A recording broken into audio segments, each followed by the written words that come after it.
Hello, it's Mark from Lightmap. I'm going to show you how to use the new composites in HDR Light Studio. I'm going to give you a tour of the basic functionality. Here we've got 4 lights in the light list, and we can see these on the canvas, a HDRI matte background and 3 different studio lights. If I select the first light and press and hold the shift key and then select the bottom light, we can now select multiple lights in HDR Light Studio. If I right click and select Merge to Composite,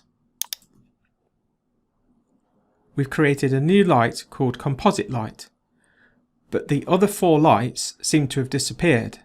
However, when I look at the canvas and I look at my render, we can see the lights are still here, but where are they?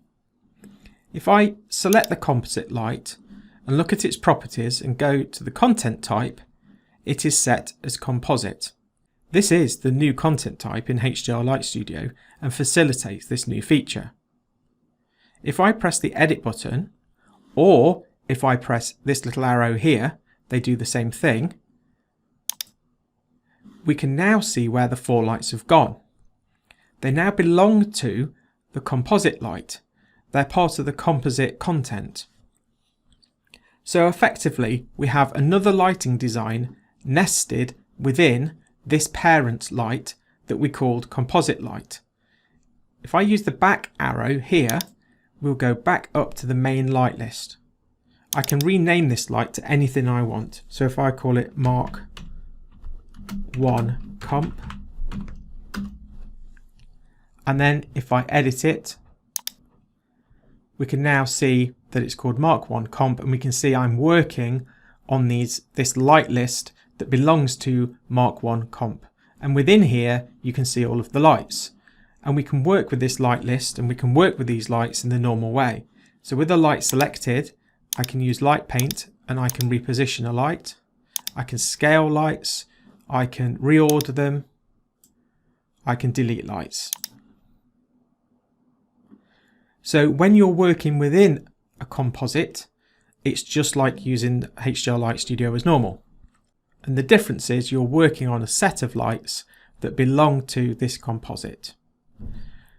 The composited result of these lights ends up as a HDR texture, which is what you can see here. It is this texture that is then used on this light. So instead of its image content coming from a procedural or image-based content that we provide, the actual content and the texture is derived from the result of these lights. So if you have a light within a composite and you want to remove it, you can select it, right click and release from composite. Now you'll see that the light disappears from the canvas, and this is because the canvas shows the lights that are within the composite you are working on. If I go up a level, we can see the light is actually in the base light list here. If I want to add it back to the composite, I can drag and drop it on this composite light in the light list. And then when I edit, I can see that this light has been added. So it's very easy to remove and add lights into composites. I started by showing you 4 lights and an existing lighting design, and then I merged them to a composite. But you can create a new composite light without any content. You can use a composite light button on the toolbar to make a new composite light. And then if you edit it, it will be empty, and then you can add lights and work in here as you would normally in HDR Light Studio. When making a composite light, by merging existing lights to a composite, you will see that their position doesn't change on the canvas.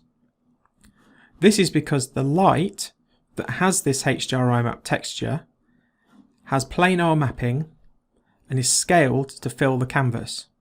It in effect has the same settings as a light that you would use to load a HDRI map background, but in this case this HDRI map is coming from the composite.